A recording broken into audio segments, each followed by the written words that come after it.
when you have somebody out there that does this their pretty much their entire career, never gets a signature from a customer, always leaves the packages, um, basically driver releasing signature required packages, what could happen out of that?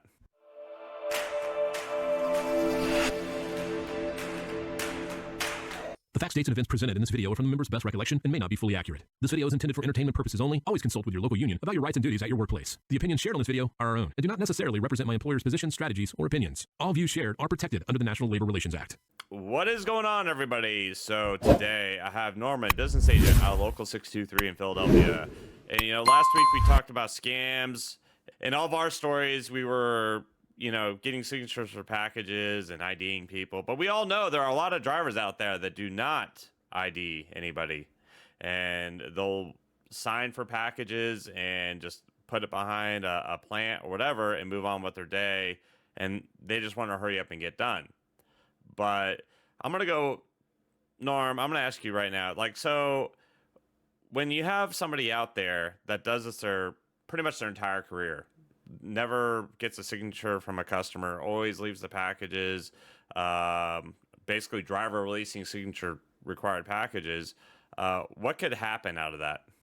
All you need is that one time for that customer to say that they didn't get something expensive and you're looking at losing your job for a signature, something that only saved you a few seconds. Don't lose your job over something that dumb.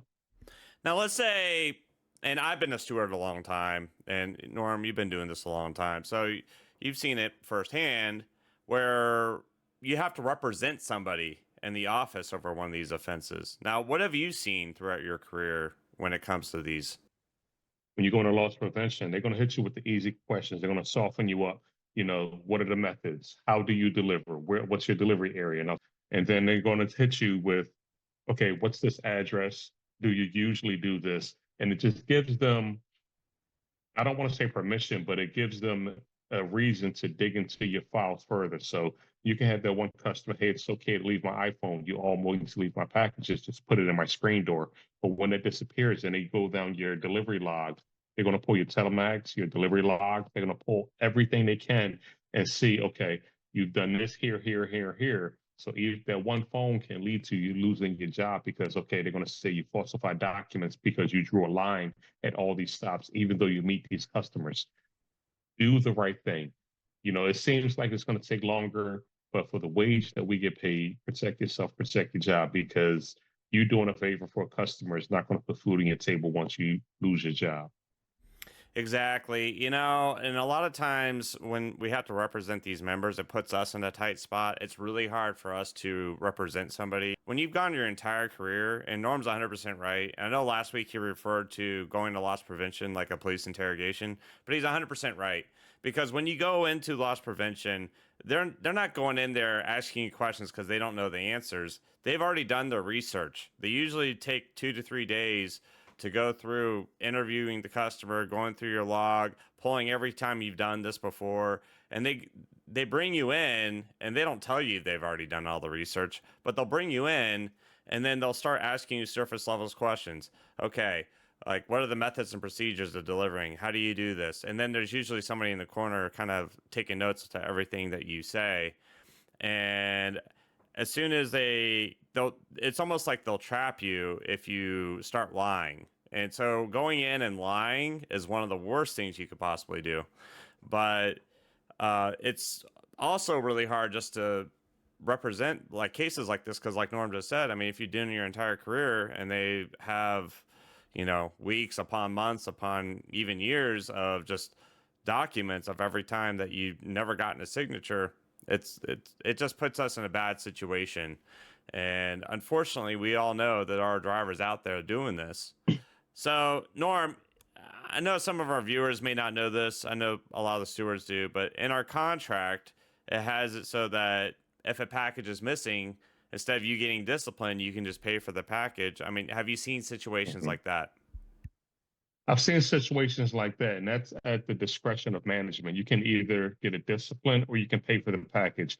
And that usually depends upon the volume at that point. If UPS needs you on the street, then you're going to get a slap on the wrist. You're going to pay for the package, or your steward is going to work out an amount that you have to repay out of your check every week. If the volume is low, you're going to be sitting on the sidelines for a long time because UPS is going to say it's not only methods and procedure, but you were dishonest in signing for a package. Absolutely. And I've seen this work out so many different ways myself. Norm, now, as far as all the cases you've seen where somebody goes into loss prevention, have you ever seen it where basically some of it is not true? Like, I'll give you an example. I had a situation where a member got pulled in and they're digging into his file and they start finding out that management's actually lying. And like, they were accusing somebody of stealing that really wasn't. Have you seen that happen?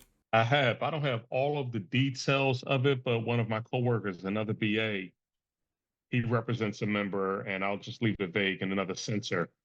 And it was as simple as misdelivery. The driver left the package at a front door, walked away, realized it was the wrong residence, walked back, grabbed the package, and took it to the correct residence. So management just looked at the doorbell camera from the first residence and said, "Hey, we have him right here stealing." This driver wound up getting back pay and made whole because management didn't do their due diligence. They just looked at, "Hey, we've got somebody, we can take them off the job." Yeah, and unfortunately, I've seen that happen too, and it just really sucks. And nobody wants to be accused as a thief, especially when they're not. You know, so Norm, appreciate you coming on. Do you have any shout outs tonight? Once again, just to the dock workers and to Boeing striking workers, hang in there. It's going to get better for you guys, and you deserve a great contract. Awesome. And if you have not done so, follow 623 Lives Matter on Facebook, Instagram, all social medias. I appreciate you, and I'll see you next time.